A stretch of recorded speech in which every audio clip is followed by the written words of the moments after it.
The former Minister of Defense of Ukraine warned that the negotiations with Moscow will not bring peace and that Vladimir Putin was determined to completely destroy Ukraine and to assimilate the Russian Federation.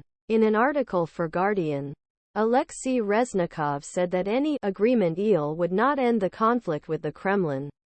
However, this is only for the sake of something, using new sources to buy, regroup, and finally solve the Ukrainian issue.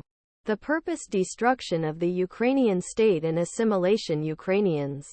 Reznikov, who was abolished by President Volodymyr Zelenskiy on Sunday, likened the calls for making regional concessions to the international demands that Ukraine gave up in 1938 from Czechoslovakia to Nazi Germany. We know that this did not stop Hitler from history. Reznikov resigned on Monday. The departure was followed by the supply scandals at the Ministry of Defense. He was not personally involved in the plans of hearing and continued because of his PR failures. Diplomatic sources say that Ukraine could be the ambassador of England. The words of the former minister came to Ukraine's counterroute for slow progress.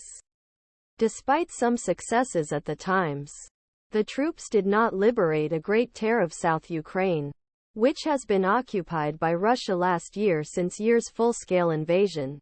There are also heavy losses. U.S. Secretary of State Antony Blinken, who visited Kiev on Wednesday and promised $1 billion for new military aid, said that there was little likely meaningful diplomacy with Moscow. He praised his success.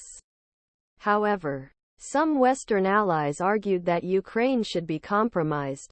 Stoltenberg Chief of General Staff Jensen then apologized. In the Guardian article, Reznikov says that Putin will not stop in Ukraine unless controlled. He writes, Reznikov says that Ukraine's own victory recipe çalış is open, and he wants changes in international law before possible return the U.S. presidential elections in 2024 and Donald Trump White House. Reznikov calls for friendly defense ministers to maintain their military support Ukraine. Orum I encourage unity, courage and consolidated action. This world is only way to save this world from the disaster of Third World War.